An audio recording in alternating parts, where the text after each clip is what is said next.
Hello, everybody. Welcome to the msuwma podcast. I'm Justin Halverson and got another great episode for you today. I sat down with Bob Palmer. Bob is a Spartan alumni. He holds both his CPA and CFP designations and is the wealth management practice leader at Plante Moran. Plante Moran had a lot to do. They had a major impact on the creation of the CFP program here at the Eli Broad College of Business. So it was great to talk to Bob about the origins of that and why he thinks pursuing the CFP is a good career for Spartans. Fantastic conversation. I hope you guys enjoy it.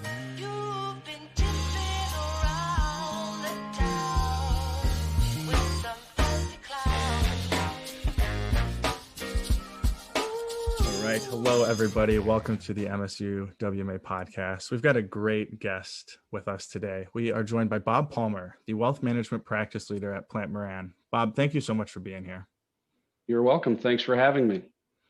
Well, it's great to have you. I guess we're just going to dive right into it here. So, Bob, can you tell us a little bit about your career, where you started and how you got to where you are now? Absolutely. So, like many of you, I was a graduate of Michigan State in 1985.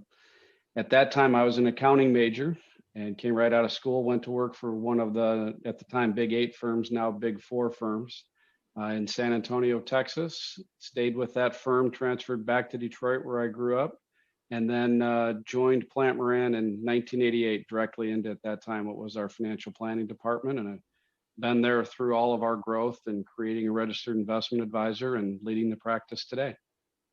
Oh, that's fantastic. I was reading a little bit of your bio here on the website. There's a quote I have for you. It's, in the 30 years I've been with the firm, my greatest accomplishment has been expanding our wealth management group. Do you mind telling us a little bit about that, considering Plante Moran is traditionally a public accounting firm? Yeah, so as I mentioned, when I came in 1988, I came right into what we called at the time the financial planning department, which was part of the tax department. There were 10 people in the group at that time. As we looked at how we were helping clients just provide high level advice. We weren't allowed to help clients implement, or we just did basically large financial plans and let them implement the recommendations.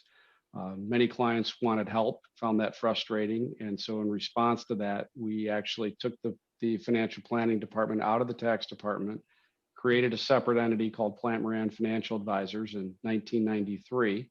And that's the entity that we registered with the SEC so that we could provide specific investment recommendations. Basically, it's when we became a registered investment advisor.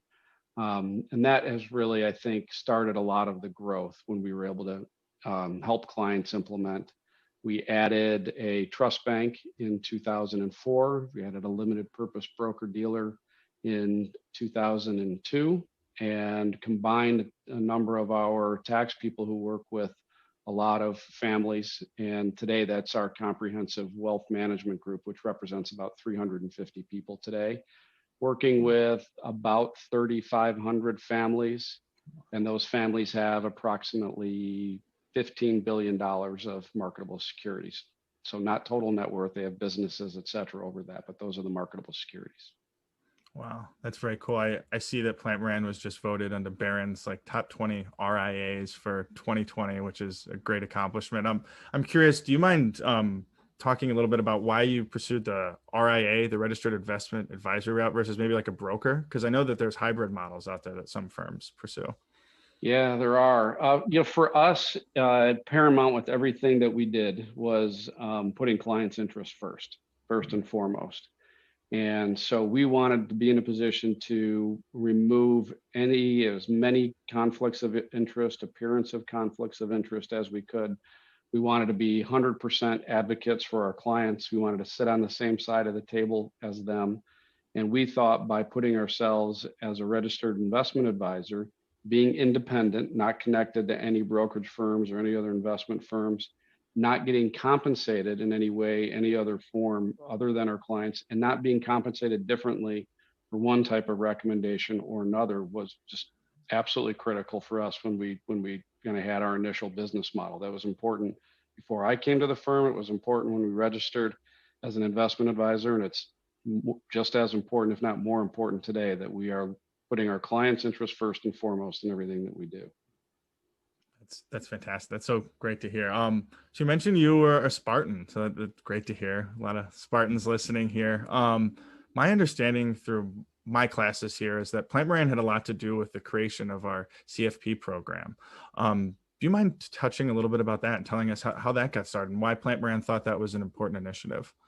Well, I think thank you for that, but I think there were a lot of people who were very actively involved in making that happen. And it was a lengthy process that took a lot of time and a lot of work from a lot of people. And Steve Schiestel being at the top of that list with kind of his kind of dedicated efforts toward that over a number of years. But when we first started talking with Michigan State, we were looking at the industry as a whole.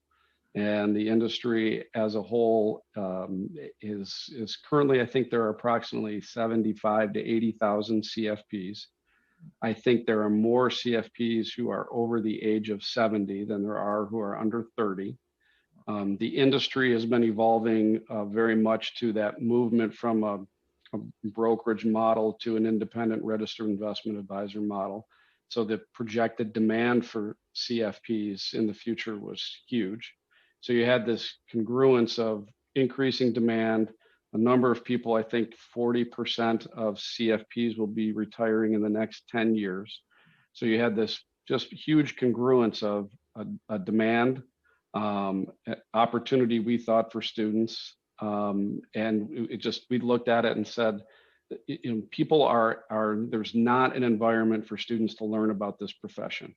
Every person that we had working for us didn't come out of school at that point in time really and say, I want to, work in a independent wealth management firm. Many of them were finance majors.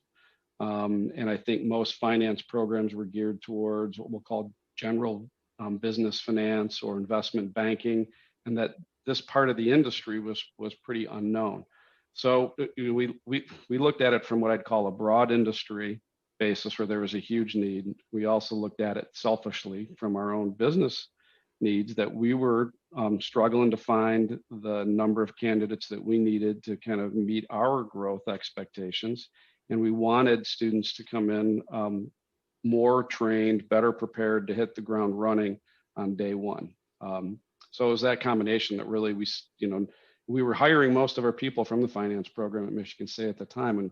And so we thought it was a great opportunity to have them be better trained, better educated, more excited, more knowledgeable about the industry when they graduate. So and you saw that going on kind of throughout the country and other places as well. I'm so grateful that happened, because I know myself as a finance major, I didn't want to go into investment banking. I didn't want to work 80 hours a week. I'll say it. I want to work hard, but I mean, look, the Goldman Sachs thing that just came out, like I knew I wanted to work hard in finance, but I'm so grateful that there are these great careers. And I've learned myself how many schools are now coming up with the CFP program. So yeah, I'm very grateful that you guys have been able to implement that. The university has been great with, I think, seeing it as an opportunity for students as well. And so it's worked out great. I'm very happy it's gotten to the point that it's gotten to see, programs like this put together. Now that the Michigan State has this program, it couldn't be more excited. And the number of people that are graduating every year from it seems to be growing and growing, which is great. So do you think there's maybe like a certain kind of Spartan that could consider taking these classes and consider becoming a CFP? A certain type. Well, I think when I look at the things that I think most of our people enjoy most, it is the opportunity to interact with families, interact with people, help families kind of achieve their financial goals, help them figure out what they are, the best ways to go about doing that. So I think I think it is that desire of helping people, and then being on the same side of the table with them. To me, I think that's a big part of it. That's what attracted me to the industry. That's what I think attracts most of the people who come to work for us.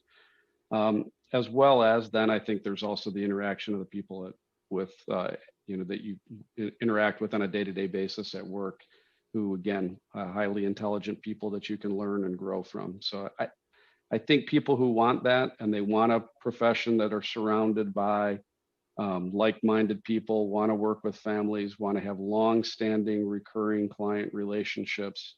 I think it's that type of person who could and should be interested. It's fantastic. There's a lot of, I think there's a lot of people at Eli Broad out there who need to hear that message. So. Yeah, it's still a very somewhat of an unknown profession, and it's not taught a lot. I mean, it's new. I mean, the whole CFP designation has not been around for as long as people think. It's been around since sometime in the 70s, but has not really, it's still, again, only 75 to 80,000 people, and it's taken a while to grow, and it's just not very well known out there. So it's happening quickly, though. I had never heard of it before I came into campus. I heard our professor Schiestel one day talked our 311 class, our intro to finance class, just kind of pumping up the class. And yeah, it sold me. So I think that there's a lot more people. It's growing. I know we've been talking about it a little bit. Do you think it's a good career path? Do you think like this is a good career path for maybe a Spartan to consider? I think it's a great career path. It's served me very well, but yeah, I think it's a phenomenal career path. Just some of those statistics I talked about before of the demand. I think it's one of the most highly sought after careers right now for graduates. I think every graduate from one of these programs is being placed, has an opportunity. That growth is going to continue. More and more people, as population grows, are going to need help. How they want help and how they want financial help will evolve. It's evolved a lot, but it's not going to go away. The demand's going to grow, and the opportunities, I think, are huge. It's still a cottage industry. If you look at what happened in banking or brokerage, there was consolidation that eventually happened. This industry hasn't gone through that. Will there be some? Probably, but there's just huge growth going on. The shift in the financial service world is moving to the independent model with a more educated consumer, and I think this program fits in perfectly with that. That's great to hear. And the world's getting more complex too. Like you said, the financial problems will change, but the fact that you need somebody to help you solve those problems will never change. Right. Well, so people will always want help. There's always going to be people creating financial products.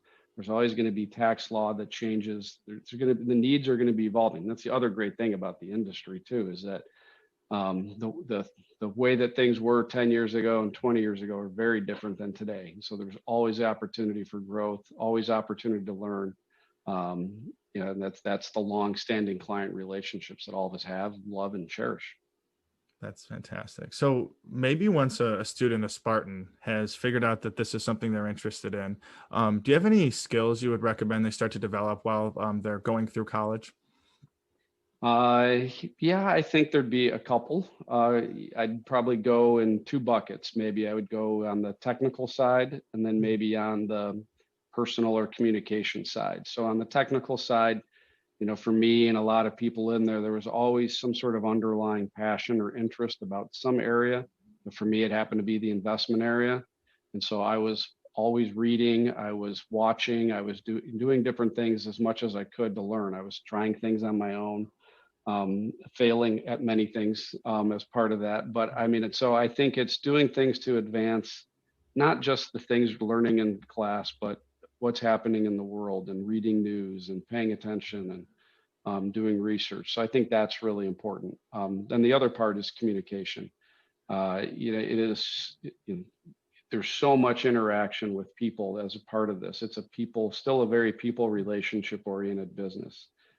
Are there robo advisors out there? Will that stuff exist? Sure, they probably will. Will that make people's tasks, the ability to do tasks easier? Yes, but there are still people who are going to want a relationship. So the ability to communicate with different types of people of different ages, people who graduate from school are going to go work for firms, and they're going to be interacting with people that are older than their parents, and maybe their grandparents' age. And so being able to build that credibility and build a relationship will just only accelerate their career development by doing that. So finding things to help do that, I think would be really helpful. You mentioned reading. That actually brings up my next question here. So do you have any specific recommendations, like maybe books or the publications that some Spartans should be reading? I'm a big believer that you can get a lot out of the Wall Street Journal. Even on the two columns on the front page, there's just a lot in there. And then, reading the money section, if you're going to go one place and get a lot of broad information, that's the place that I would go. The money section. I'll have to pick that up. I read the Wall Street Journal, but I haven't. It's bad that I don't read that. That's good. Yeah. Well, Bob, this has been so fantastic. Thank you so much for sharing all this today. What I like to always leave it on is there anything that we didn't cover today that you would like to share with us students?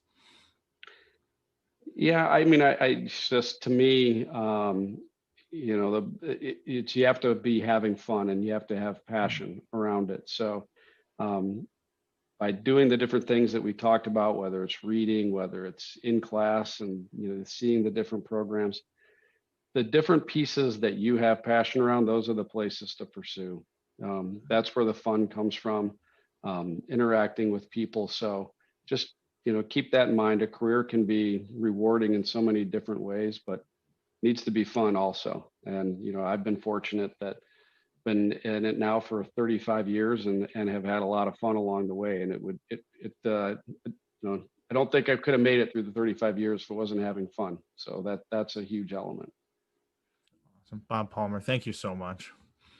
You're welcome. Thanks for having me. If you liked what you just heard, please like, comment, and share. This is Vincent Pacillo, producer of the MSUWMA podcast.